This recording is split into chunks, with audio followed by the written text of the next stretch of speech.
I'm Jason Grissom. I'm at Vanderbilt, and I am the faculty director of the Tennessee Education Research Alliance, which is I'm going to tell you about for 1 minute, and then I'll actually talk about the strategic retention paper. So we'll come back to that. TARA, as we call it, is a partnership. We call it a research policy practice partnership between Vanderbilt University, Tennessee Department of Ed. And we are essentially attempting to bring together researchers at Vanderbilt and externally to serve the policy research needs of the state of Tennessee and K-12 specifically. So we are trying to be very intentional about the way that we connect researchers to policymakers to ensure that policymakers are involved in each step of the research process, so that we are sure that we're yielding research for the policy process that actually can be helpful and useful and put into practice. And so we do that in four main areas. Driving improvement in low-performing schools. So work that Tara has done has been really influential in school turnaround in Tennessee, for example. In reimagining state support for professional learning, in early literacy, and then in strengthening Tennessee's educator labor market, which is obviously a very broad area that encompasses evaluation and accountability, teacher diversity, mobility, and so forth. And so what I'm going to talk about a little bit today is some of my work that falls down in this fourth strand that we work on. There's some photos from a couple of our recent events. This is our Commissioner of Education, who's actually on our advisory council and shows up to our advisory council meetings and participates and asks great questions. And we're really fortunate that we have the level of engagement from the policy folks that we do in Tennessee. Okay, so on to, and I can talk about that a little bit more later, but to kind of dive into the work. So this is a paper that we're calling Strategic Retention, Principal Effectiveness, and Teacher Turnover in Multiple Measure Teacher Evaluation Systems, which is with my graduate student, Brendan Barton.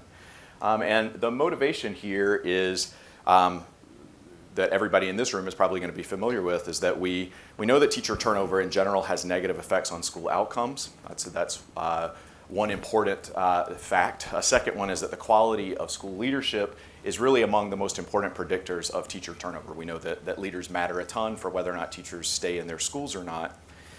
But prior studies of the connection between school leadership and teacher turnover have really focused on the average teacher. So paying less attention to differences potentially that might exist, the influence of leadership on high versus low performing teachers. But that's a really important thing to think about, because obviously differentiation of teacher performance is really one of the main underlying motivations for these multiple measures teacher evaluation systems that we've adopted across almost 50 states at this point, so in the mid 40s. And so this is kind of the space that this study is going to be in. We're going to look at the impact of school leadership on teacher turnover, but looking at different places in the teacher effectiveness distribution. And what we're going to find is a pattern to preview that's consistent with the idea of strategic retention. So what is that idea? So the idea is that schools benefit from retaining effective teachers, and that's pretty obvious, but schools might also benefit from not retaining less effective teachers, right? So not every teacher that enters teaching needs to stay in the profession or stay in a particular school. And so what the premise we're operating from is that more effective principals might focus their retention efforts on their high performers, try to get focus whatever resources they have on trying to get high performers to stay, and they might also focus their efforts on trying to get ineffective teachers to leave the school. And those, we can't really observe what those methods might be, but there could be a bunch of them, right? So they could use administrative kind of means, like put them on the road to contract non-renewal, which would be a formal way of getting a teacher out of a school. But they could also use informal means like counseling out and so forth. So the point is that they have some tools in their toolkit in order to be able to do this, and we're going to look for evidence that more effective principals are doing this or not. All right. So these are the research questions. The first one is principal effectiveness associated with lower teacher turnover on average. That's just replicating results that other folks have shown. Susanna, for example, I've written about this. Second question, to what extent does the association between principal effectiveness and teacher turnover differ for high and low performing teachers? So that's the strategic retention piece. And then the third one is we're going to ask how those patterns might differ by other characteristics of teachers, like their experience levels and the schools that they work in. So the data that we've got, unsurprisingly, come from the state of Tennessee. So we're going to look at data from the 2011-12 to 2015-16 school years. 2011-12 was the first year that Tennessee implemented TEAM, which is the statewide educator evaluation system, and it applies to both teachers and principals. So we're going to draw teacher effectiveness measures from that statewide accountability system, and we're going to look at three. So we're going to focus on classroom observation scores. So those are kind of your typical go into a classroom with a rubric multiple times per year, rate the teacher on 19 indicators of effective practice. And we're going to split that into 5 groups. We're going to look at those, separate very ineffective teachers from very effective ones. But we can also look at other measures. The evaluation system also has 35% that's associated with growth. It can be individual if you're a classroom teacher in a tested subject, or you get school-wide growth if you're in an untested subject. There's also an achievement measure in the evaluation system we're going to ignore. And then the last one is we're going to look at 2 different measures of principal effectiveness. So one of those comes from the evaluation system. We're going to call that the TEAM rating. It's the 50% of the principal's evaluation that also comes from a rubric-based evaluation of the principal's practice that's done by their supervisor. So the Tennessee Instructional Leadership Standards defines what high-quality leadership is supposed to be in the state of Tennessee, and principals get rated on that every year. And then we're going to use a secondary measure, which I'll focus on less here just for time, that we call the First to the Top survey score, which is a survey that was run in Tennessee for a number of years where teachers were asked a bunch of questions, including about the quality of leadership in their schools. And so then we're going to run some straightforward teacher turnover models where we're essentially going to look at teacher effectiveness and the interaction of teacher and principal effectiveness with a bunch of controls, including school fixed effects. So we're going to try to isolate the variation in teacher turnover over time within the same school when those teachers have principals of different levels of effectiveness, essentially. And so just to give you a sense of what teacher turnover rates look like by observation score, and I'm going to focus on the observation scores for most of the rest of what I'm going to talk about, you can just see that on average, teachers turn over, about 12% of teachers turn over in Tennessee each year, where turnover is defined as leaving the position in your current school. But among the very low scorers, the people who are scoring in the very low range, 1 to 2.75, that's about the bottom 5% of teachers each year, they're turning over at 37%. Whereas the teachers who are scoring in the very top range of getting average observation scores above 4.5 are turning over at a slightly lower rate. So if we run that baseline sort of regression that people have run in the past to say, well, does the average teacher stay at a higher rate when their principal is rated more effective by that principal supervisor? The answer is yes. You get a pretty steep downsloping curve where the x-axis here is the principal's rating. So take that to be principal effectiveness, and the y-axis is the probability of turnover. And as the principals get better, conditional on other things that are going on in the schools, teachers are more likely to stick around. So other people have shown that. So what we're going to look at then is, can we get any additional traction from predicting teacher turnover by teacher effectiveness interacting the teacher's effectiveness with the principal's effectiveness? And the answer turns out to be yes. So the average teacher is still, as I just showed, is more likely to stay in the school if the principal gets better, as principals get better. But there's really a kind of differential thing that's going on at the different places in the teacher effectiveness distribution. And it's easier to see that with marginal effects, but it's actually even easier to see it graphically. So I'll just show you. These 5 lines break teachers down by their average observation scores. And the kicker here is that each one of these lines are sort of these downsloping lines are the most effective teachers. And you can see that for these guys, as the principal gets better, they are less and less likely to leave their schools. But the really interesting thing is what's going on with this dotted line up here at the top, which are those very low performing teachers, the ones that are rated very, very low, and they're actually much more likely to leave as the principal is rated better and better by their supervisor. And so that's sort of our, I think, pretty reasonable evidence that something different is going on for those teachers that seems to be linked to how capable their principal is as measured by the evaluation system. The evaluation system has other measures. So LOE is the level of evaluation. So it's the teacher's overall evaluation score. It has different components. The other big one being value added. And what's interesting here is that we can do the same kind of exercise looking at value added, and we can even interact value added with teacher observation. And I'm just showing you the results of that graphically to give you a little bit the intuition here. That essentially the these lines are all teachers that got low observation scores, but 3 different levels of value added. In other words, one of these, it doesn't really matter because they're all, as you can see, overlapping. One of those is lines is a teacher who got pretty low observation scores, but got very, very high value added. Down here, these are teachers who got high observation scores and got different levels of value added, low, medium, and high, you can think of it. And the real takeaway from this graphic is that basically everything is driven by the observation scores. The value, knowing value added tells you a little bit, but the influence of value added is really, dominated by what's going on with the observation score. So principals seem to be really paying attention to what's going on with teacher observation and not paying very much attention to what's going on with student growth. You might say, well, couldn't there be some other things going on here, like is this really strategic? Is this really strategic retention, or is this something about how maybe more effective principals are scoring teachers?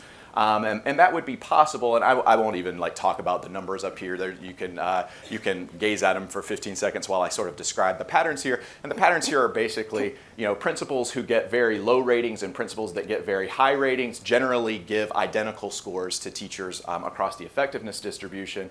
And when we look at different measures of teacher effectiveness, they tend to hang together very well. So in other words, you can kind of see the teachers who get very low observations in a single year, they also get very low observations in other years. So it's that we don't really see evidence that, because the big worry is that something could be going on, like the teacher might be very effective, but the principal just doesn't like him or her, right? And so as a means to try to drive you out of the school, I might give you a low observation score. We don't see evidence of that in the descriptives, sort of in this table, and I could show you others. The other thing that we can do, though, that is pretty nice is that in Tennessee, your observation ratings could be done by principals, they could be done by assistant principals. There are other people who can do the ratings, and we can essentially replicate that strategic retention pattern I showed you already. If we only use the assistant principal's ratings of teacher practice, you will still get the same pattern, which is that as the principal gets better, not the assistant principal, the more effective teachers are more likely to stay and the less effective teachers are more likely to leave. So we can sort of wrinkle this in different ways to look at different characteristics of teacher and school context. And so one thing that seems to be important is principal turnover. And so these 2 columns just break schools into years where the principal stays going into year T+1 and cases where the principal leaves. And what's interesting here is that strategic retention pattern where you get this positive coefficient up here, or positive marginal effect, and the negative one down here is driven only by schools in which the principal stays from one year to the next, which is consistent with different stories, but one might be that the principal who's invested, who's going to be in that school again in the following year, is taking very seriously what the composition of the teaching workforce in that school is going to be next year and is working hard to shape it, and that principals who are leaving are not doing that. This is breaking teachers down into novice teachers who might have fewer job protections and more experienced teachers who might have more of those. And we don't see big differences. We see the strategic retention pattern for both effective and ineffective, both experienced and inexperienced teachers. And then looking at the school level achievement, we see that most of this pattern where you get the positive coefficient up here and the negative one down here is driven by relatively high achieving schools. So schools that have high achievement levels where presumably there's a stronger bench of future teachers, sort of teachers waiting in the wings who might take over if I release a teacher or cancel a teacher out. We try to look also at whether or not, could we get any evidence of whether or not these patterns are driven by formal removal of teachers or informal removal of teachers. We can't see that in the administrative data, but we could look at things like, well, it would be very difficult to remove a teacher who got an overall LOE, that's level of effectiveness, overall evaluation score above a 3. There wouldn't be a way to administratively remove that teacher because that teacher has scored well above the bar on the evaluation system, and we still see that strategic retention pattern with respect to observation scores. So I take that as evidence that principals are paying a lot of attention to what they're seeing in classrooms, and they are using that to drive their human capital decisions within the schools. And they're probably, the mechanism is something more like counseling out and probably something less closely related to administrative means. We could look at this also from a multinomial point of view, and excuse me, we could see that the kind of nice thing here is that the low-performing teachers that are leaving schools that have high-performing principals, they're not just moving to other schools within the same district. That coefficient is not significant. They're more likely to exit, and they're also more likely to move to other districts. So if there's anything that's something like the dance of the lemons that we worry about sometimes when looking at teacher mobility, it's at least not happening within the same district. In contrast, the teachers, the highly effective teachers that they are retaining are tending to come from people not leaving and also from keeping them in my school and not going to another school in the district. All right. So what are the conclusions here? Well, I think there's at least, I think here descriptive evidence of that strategic retention as we've defined it is happening, that we do see that more effective principals are doing a better job keeping teachers in their schools, but in particular keeping their highly effective teachers in their schools as judged by the observation system. But they're also evidence here that they're using the system and the evidence that they're capturing from the system to move ineffective teachers out of the schools. But those patterns really seem to be driven by what's going on with observation, not by what's going on with test scores with value added. And that's really consistent with evidence that we've Goldring et al. is a team of researchers from Vanderbilt that I've been working with Ellen Goldring and some others to study how principals are using data within their schools, teacher effectiveness data, to make decisions about teachers. And principals say in these interviews that we've done, we can't use value added for lots of decision making, especially around teacher retention, because we don't get them back till September. And so, all decisions about who's going to be working in my school for next year, those were already made in June and July. So, I don't get them, and even when I do get them, I don't really believe them. What I really believe is I went into a classroom and I saw what teachers were doing.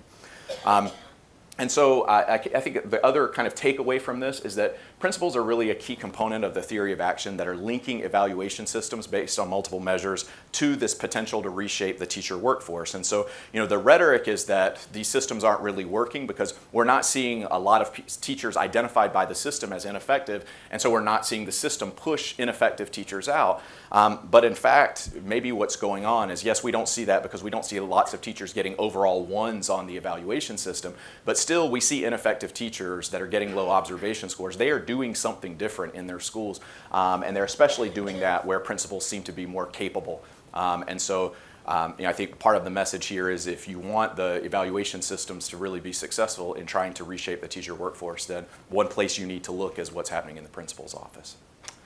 That's what I got. Thank you. Thanks.